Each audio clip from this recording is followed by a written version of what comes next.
ವಿಚಾರವಾಗಿ ಕುಮಾರಸ್ವಾಮಿ ನಂಗೆ ಎದುರಾಳಿ ನಾನು ಅಂತದ್ದು ಕೂಡ ಪ್ರಶ್ನೆ ಮಾಡಿದ್ರು. ಪಾಪ ಎಲ್ಲಾರ ಉಂಟೇನ್ರಿ, ಅವ್ರಿಗೆ ಎದುರಾಳಿ ಯಾಕಾಗುತ್ತಾ? ಸಾಧ್ಯನೇ ಇಲ್ಲ. ಕುಮಾರಸ್ವಾಮಿಗೆ ಯಾರೂ ಇಲ್ಲಿ ಎದುರಾಳಿ ಇಲ್ಲ. ಬಿಟ್ಬಿಡಿ, ನೆಕ್ಸ್ಟ್ ಹೇಳಿ. ಅಲ್ಲ ಸರ್, ಆಮೇಲೆ ಅವರು ಬೇಕಾದ್ರೆ 28ಕ್ಕೂ ಅಟ್ ಎ ಟೈಮ್ ನಿಂತ್ಕೋಬೋದು. ಅವ್ರಿಗೆ ಯಾರು ಬಹುಶಃ ಅವ್ರು ನಿಂತ್ಕೊಂಡ್ರೆ ಯಾರೂ ಎದುರಾಳಿನೇ ಅಲ್ಲ.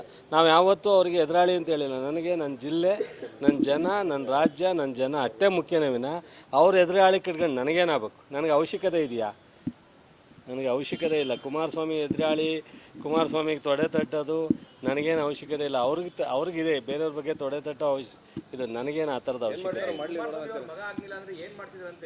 ಹಾಂ, ಉತ್ತರ ಹೇಳ್ತಿತ್ತು.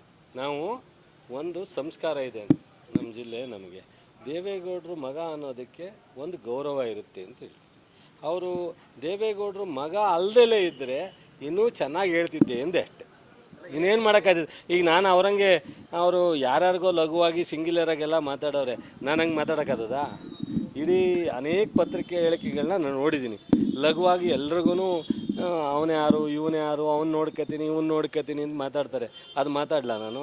ಅದ್ರ ಅವಶ್ಯಕತೆ ಇದೆಯಾ? ನೀವು ಯಾರು ಅಡ್ವೈಸ್ ಮಾಡ್ತೀರ ಹಂಗೆ ಮಾತಾಡಿ ಅಂತ ಅಂತ ಹೇಳ್ತೀರೇನೋ? ಸಿಂಗ್ಯುಲರಾಗಿ ಹೇಳ್ತೀರೇನಪ್ಪ? ಈ ಕೆರಗೋಡು ವಿವಾದ ಈಗ ನೋಡೋದು ಹೇಳೋದು ಉತ್ತರನೇ ಹೇಳಕ್ಕಿಲ್ಲ ನಿಮಗೆ. ಅಲ್ಲ ಸರ್, ಕೆರಗೋಡು ವಿವಾದ ಈಗ ರಾಜಕೀಯ ವಿವಾದ ಪಡ್ಕೊಂತ ಇದೆ. ರಾಜಕೀಯ ವಿವಾದ ಇಲ್ಲ ಹೇಳಿ. ಅಲ್ಲ ರಾಮಕೃಷ್ಣ ಹೆಗಡೆ ಅವ್ರನ್ನ ಮತ್ತೆ ಜಯಂತ್ ಪಟೇಲ್ ಅವ್ರನ್ನ ನಾನು ಹೌದು ಅದು ಯಾರು ಈಗ ಅವ್ರು ಯಾರು, ನೀವು ಯಾರೋ ನಂಗೆ ಕೇಳಿದ್ರಿ, ಅದಕ್ಕೆ ಸೊ ಸಿದ್ದರಾಮಯ್ಯನವ್ರದ್ದು ವಿಚಾರ ಬಂದಾಗ ಅದನ್ನು ಹೇಳಿದ್ದೀನಿ.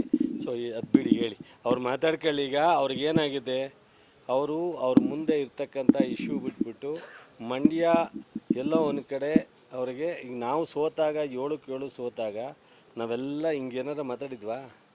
ಬಾಯ ಮುಚ್ಕೊಂಡು 5 ವರ್ಷ ಕೆಲಸ ಮಾಡಲಿ, ಮಂಡ್ಯಕ್ಕೆ ಒಳ್ಳೇದಾಗದಾದ್ರೆ ಅತ್ಯಂತ ಸಂತೋಷ ಅಂತೇಳಿ ನಾನು ಹೇಳಿಕೆ ಕೊಟ್ಟಿದ್ದೆ. ನಿಮ್ಗೆ ಜ್ಞಾಪಕ ಇದೆಯೇನೋ ಗೊತ್ತಿಲ್ಲ. ಸೊ ಆ ಥರ ನಾವು ಸುಮ್ಮನಿದ್ದು.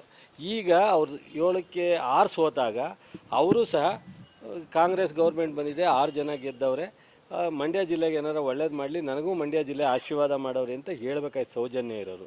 ಅವ್ರಿಗೆ ಮಂಡ್ಯ ಜಿಲ್ಲೆ ಒಳ್ಳೇದಾಗೋದು ಬೇಕಿಲ್ಲ. ಮಂಡ್ಯ ಜಿಲ್ಲೆಯಲ್ಲಿ ಅಧಿಕಾರ ಬೇಕು. ಮಂಡ್ಯ ಜಿಲ್ಲೆ ಜನರು ಓಟಾಗಿ ಗೆಲ್ಲಿಸ್ಬೇಕು. ಮಂಡ್ಯ ಜಿಲ್ಲೆಗೆ ಮಾತ್ರ ಏನೂ ಅವಶ್ಯಕತೆ ಆಗಬೇಕಾದ ಮಾಡೋದಕ್ಕೆ ತಯಾರಿಲ್ಲ.